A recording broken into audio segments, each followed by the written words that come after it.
ආයිබෝවන් 2025 ඉන්දිය premier league තරඟාවලියේ 53 වන තරඟය සහ 54 වන තරඟය ඊයේ දිනේදී නිමවටපත් වුණා.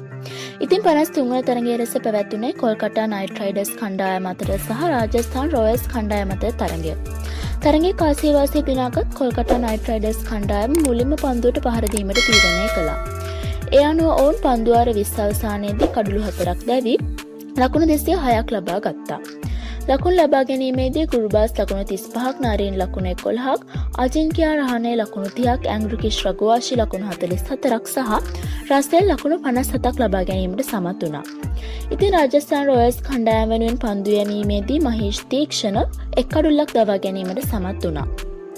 ඉන් අනතුරු ලකුණු 207ක් හඹා යාමේ අරමුණින් පිටියට පිවිසි රාජස්ථාන් රොයල්ස් කණ්ඩායමට කඩුළු 8ක් දැවි පන්දුවාර 20 අවසානයේදී ලබා ගැනීමට හැකි වූයේ ලකුණු 205ක් පමණයි.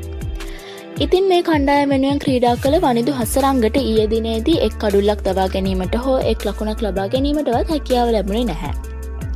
ඉතින් ඉන් අනතුරුව පැවැත්වුණා 54 වන තරඟයේ පංජාබ් කිංග්ස් කණ්ඩායම සහ ලක්නෝ සුපර් ජයන්ට්ස් කණ්ඩායම අතර තරඟය.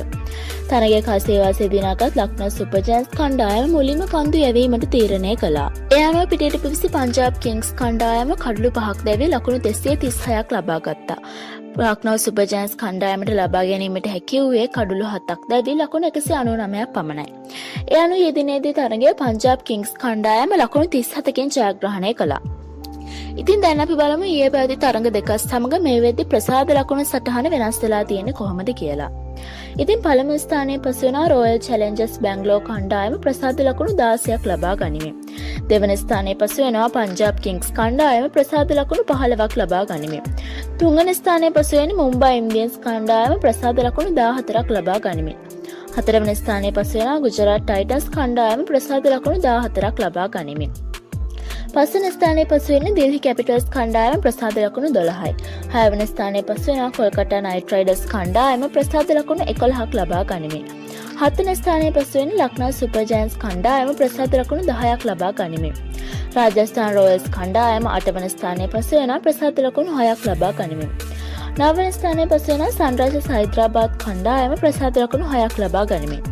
ඉතින් 10 වන ස්ථානයේ පසු වෙන චෙන්නයි සුපර් කිංග්ස් කණ්ඩායම ප්‍රසාද ලකුණු 4ක් ලබා ගනිමින්. ඉතින් මේ ප්‍රසාද ලකුණු සටහන ගැන කමෙන්ට් එකක් ඔයාලා ලියන ගමන් අපේ channel එක subscribe කරලා bell button එක click කරලා තියාගන්න අමතක කරන්න එපා. ගිහින් එන්නම් ඔයාලා හැමෝටම සුබ දවසක්.